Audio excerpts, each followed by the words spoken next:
Yo. Both vibes, my bad. Both vibes, my bad. What's up, Khaled? Man, I love you, brother, man. Like, thank you for blessing us. Thank you for blessing us, the world. You know what I mean?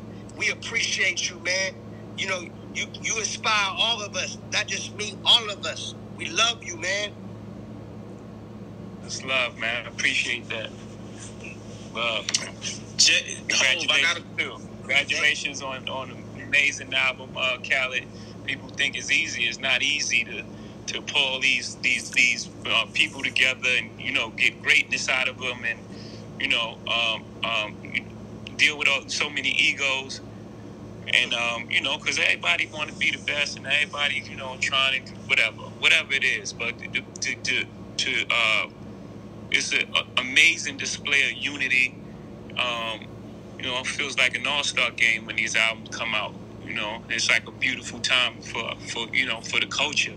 Everybody's tapped in and tuned in. No matter what they tell you, they all tapped in and they all tuned in, and everybody want to be on them joints too. Believe that. Man, I appreciate that, brother. Nah, man, you know what you did was something. You know, when my first reaction when I got the verse, you know, just playing the record for you that day was you know, you giving me the time and you know, cracking it. You know, I'm just gonna tell it in real time, people. You know, the man walked in there with champagne. You know what I'm saying? The music was playing. The cigar got lit. A bottle got cracked open. And, you know, the vibe started happening. You know, I don't know if I got a chance to tell the story, but, you know, I seen a clip of Guru saying you knocked that shit out in one verse. And I was saying to myself, you know, I remember when Hov hit us, he was like, yo, get studio at blah, blah, blah. Make sure Guru's there. I got to catch the helicopter at 8. I'm going to probably show up around 7. Yeah, but I was cheap. Guru ain't tell that part. So while we was waiting for you to send the beat, he was just playing the beat inside the control room. So I was going through it a couple times. while you waiting for the and it was just, I was just rapping over like any part. It just kept looping and like drops was happening in the wrong place. I know. So I just yeah. I think I sent it to you like that, right? Like that. I'm not sure. Whole rap over the hook, the breaks, because Guru was waiting for me to send the instrumental. Yeah. When you sent it back, I was like, this man rapping over the hook. yeah. So I cheated a couple times before I went in the booth. I was saying it inside the control room, and then so when I went in the booth, it was pretty much a done deal. Hov, if I may just get into the verse, because myself, you know, Guru, my man Frazier, you know, we were all kind of talking about the verse, and what I kind of got out of it, just remembering in the early days of hip-hop and how we've always been aspirational as a culture, and, you know, in our music, even thinking about early records like Special Ed, I Got It Made, was so aspirational, like, right? Guru pointed out, just to own 1%, you know what I'm saying? Like, that's all we wanted, or a Honda scooter or something like that. And your verse, to me, and if I'm off base, tell me, is it, you know, obviously we still have aspirations, but it's so much about actualization. And you know, you're obviously telling your story, but I think it's hip-hop story as well of how we grew and the bar and the level has been raised. Is that reading too much into it, or was that what you were going for? No, 100%.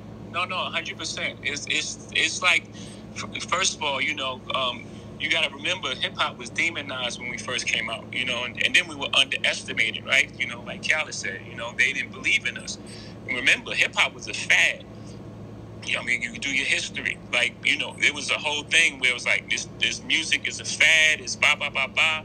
And then after they couldn't get rid of us, they demonized us. And they start, like, driving tractors over our CDs and things like that. This is all history.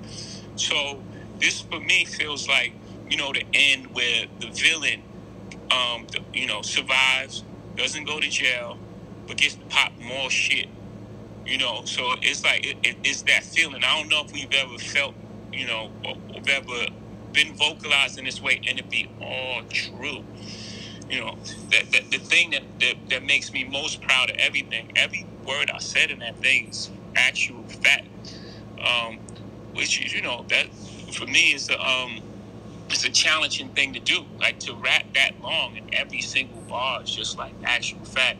And as far as like hip hop, the idea of rest in peace Tilo, like that's Tata's brother, Trance, like and then like a lot of fallen soldiers, that's Biggie, that's Pop.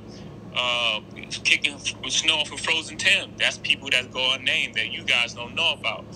Like it's so much in my life in there. And then there's like the way I connect overseas. Caddy, Caddy's story. I guess he can tell it on his own. Like just that how powerful the music is, the reach of the music, and where we come. So yeah. You're 100% on point. Do you ever get to a point, and obviously, right, this has been your story, but what makes now the right time to say, like, there's things, and even Guru said it, and him knowing you, there's things on this record that maybe he thought you'd never say, or, that you haven't said before, or things that you revealed, and some of it is like a dog whistle.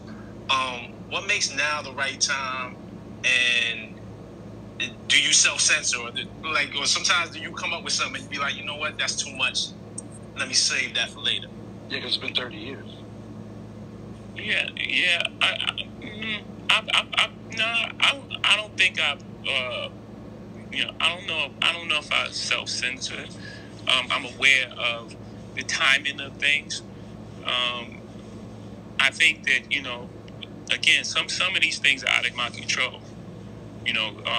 It's just the way the world works and the universe works. Khaled came at this specific time. There's sometimes I like a beat, or I like a song and the timing ain't right, or the timing is right and I don't like a song. It's so much that goes into like getting these things done these days. I have a lot of things on my plate, so sometimes it's just out of my control. It just was the right time, right place, right space in life, and it just happened. This is just magic. It's really out of our control. Last question, and just because, this is Khaled's moment, right? There's the God Diz moment. Obviously, you were such a major part of that, but so many artists were a part of that. A lyric like, when you start going into how many billionaires come from Ho's crib, I count 3, me, Ye, and Reed, Braun, technically, right? It makes me think, it makes me go back to when you did the Drake verse and said, I made more millionaires than the Lotto did. And that was a flex. And maybe that was about 10